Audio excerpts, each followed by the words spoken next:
Welcome to భాషిని DSC coaching. AP ప్రభుత్వానికి MLC Lakshmanarao గారు ఈ విధంగా తెలియజేశారు.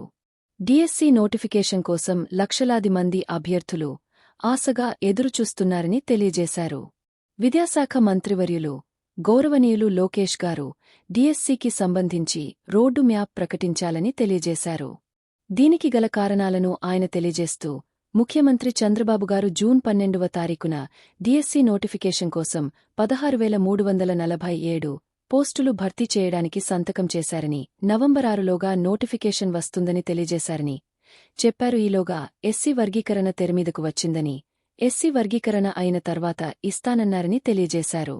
కాని వర్గీకరణ కమిషన్ తన నివేదికను సమర్పించిందని, మార్చి చివరి వారంలోగా ఎట్టి పరిస్థితులలోనూ డిఎస్సి నోటిఫికేషన్ వస్తుందని లోకేష్ గారు శాసనసభలో చెప్పడం జరిగిందని తెలియజేశారు. మొన్న చంద్రబాబు నాయుడు గారు ఏప్రిల్ మొదటి వారంలో డిఎస్సి ఇస్తానని, జూన్ 12 కల్లా పాఠశాలు తెరిచే నాటికి ఎంపికైన ఉపాధ్యాయులు పాఠశాలలో ఉంటారని ప్రకటించారు అన్నారు.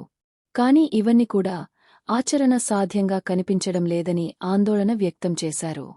ఎందుకంటే నోటిఫికేషన్ ఇచ్చిన తర్వాత పరీక్షకు కనీసం 2 నెలలు సమయం అవసరమవుతుందని తెలియజేశారు.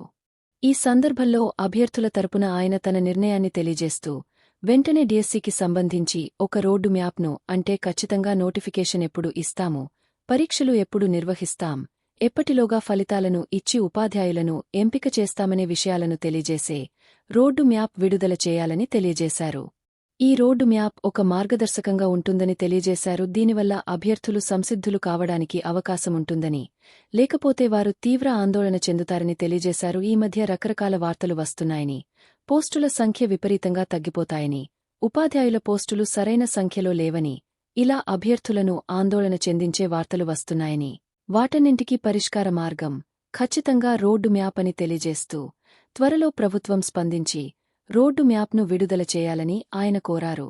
ఇటువంటి డిఎస్సి అప్డేట్ కొరకు ఈ ఛానల్ను లైక్ చేయండి, షేర్ చేయండి, కామెంట్ చేయండి మరియు సబ్స్క్రైబ్ చేయడం మర్చిపోకండి.